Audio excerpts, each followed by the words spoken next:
Caracas y buena parte de Venezuela amanecieron este 10 de enero de 2026, sumidas en un estado que muchos describen ya no como guerra, sino como colapso absoluto. Lo que comenzó días atrás, como una intervención extranjera y una ofensiva militar localizada, ha derivado, según múltiples fuentes locales, periodistas independientes, organizaciones humanitarias y testimonios ciudadanos, en una guerra civil abierta, donde ya no existe una sola línea de frente, ni un solo enemigo claro.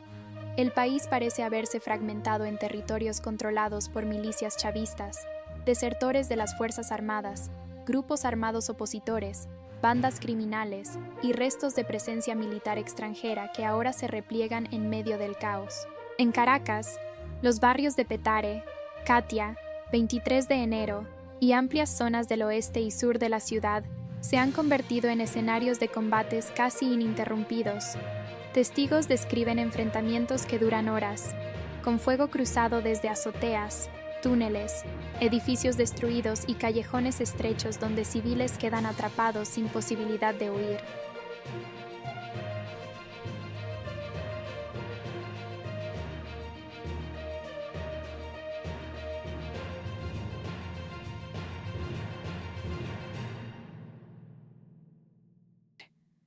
Muchos relatos coinciden en que antiguos soldados venezolanos, que abandonaron sus unidades tras el colapso de la cadena de mando, se han unido tanto a milicias chavistas como a grupos armados que rechazan tanto al gobierno como a la ocupación extranjera, creando una guerra de todos contra todos.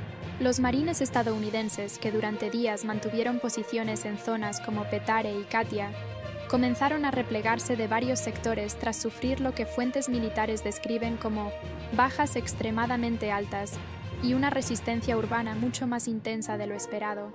Columnas de humo, vehículos destruidos y edificios en ruinas marcan las rutas por las que se habrían retirado, mientras drones y aviones continúan sobrevolando la capital, como un recordatorio constante de que, aunque algunas tropas se repleguen, la presencia militar extranjera no ha desaparecido. Los hospitales, o lo que queda de ellos, están colapsados. Médicos y enfermeros trabajan sin descanso, sin insumos y, en muchos casos, sin electricidad ni agua potable. Personas con heridas de bala, quemaduras, amputaciones y traumatismos llegan por decenas cada hora. Muchos mueren en los pasillos o en improvisadas camillas hechas con puertas arrancadas de edificios destruidos. Organizaciones de ayuda estiman que el número de muertos en la última semana podría superar las decenas de miles, aunque nadie puede ofrecer cifras exactas debido al colapso de los registros civiles y la imposibilidad de acceder a muchas zonas. En Maracaibo, Valencia, Barquisimeto y Puerto La Cruz se reportan estallidos de violencia similares, aunque con características propias. En algunas ciudades, el conflicto se ha mezclado con saqueos, disputas por alimentos, combustible y armas, y ejecuciones sumarias de personas acusadas de colaborar con uno u otro bando. En otras, multitudes desesperadas intentan huir, bloqueando carreteras y creando éxodos internos que superan cualquier crisis migratoria previa en la historia del país. La población civil es la principal víctima. Familias enteras se refugian en sótanos, iglesias, estaciones de metro abandonadas, y cualquier estructura que ofrezca una mínima protección contra las balas y las explosiones. Niños recorren calles destruidas buscando agua o medicamentos para sus padres heridos. Ancianos mueren por falta de atención médica o simplemente por agotamiento y deshidratación. Los cuerpos comienzan a acumularse en las calles porque no hay condiciones para enterrarlos ni cremarlos, lo que incrementa el riesgo de enfermedades. Desde Estados Unidos, el presidente Donald Trump ha reconocido públicamente que las pérdidas militares son mucho mayores de lo previsto, pero insiste en que la operación continuará. Sus declaraciones han provocado una tormenta política dentro de su propio país, donde las imágenes de ataúdes regresando y las protestas contra la guerra se multiplican. Sectores del Congreso cuestionan la viabilidad de una ocupación en un país que ahora parece haber entrado en una guerra civil sin salida clara. A nivel internacional, la preocupación ha alcanzado niveles críticos. Rusia, China, Irán y varios países de América Latina han condenado la situación, y advierten que la inestabilidad venezolana podría desatar un conflicto regional de gran escala. Al mismo tiempo, millones de refugiados comienzan a cruzar fronteras hacia Colombia, Brasil y el Caribe, creando una presión humanitaria que supera cualquier precedente en el hemisferio occidental. Lo que ocurre en Venezuela este 10 de enero de 2026 ya no es solo una disputa por el poder o por el control de recursos. Es una tragedia humana de dimensiones históricas. En un país donde las instituciones se han derrumbado y las armas circulan sin control, la línea entre combatiente y civil se ha borrado casi por completo. Cada barrio, cada edificio, cada calle puede convertirse en un campo de batalla en cuestión de minutos. En medio de este panorama, una pregunta domina tanto dentro como fuera del país. ¿Está Venezuela viviendo su colapso definitivo en una espiral de anarquía y violencia? ¿O este es el último y más sangriento capítulo de una resistencia que aún no se rinde? Nadie tiene una respuesta clara. Lo único evidente es que el costo humano ya es tan alto que, aun si los combates cesaran mañana, las heridas físicas, sociales y psicológicas tardarán generaciones en cicatrizar.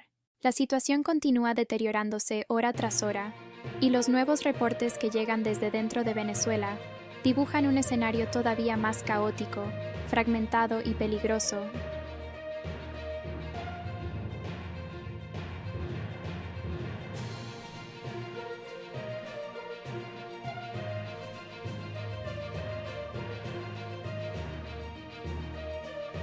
De lo que se percibía ayer.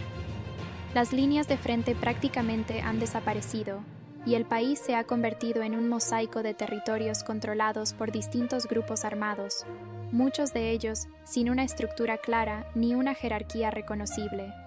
En Caracas, varias zonas cambiaron de manos varias veces en un solo día, con enfrentamientos que estallan, se detienen por agotamiento o falta de municiones, y vuelven a comenzar cuando algún bando intenta avanzar unos metros más. Fuentes humanitarias que aún operan de manera clandestina describen una capital donde ya no existen rutas seguras.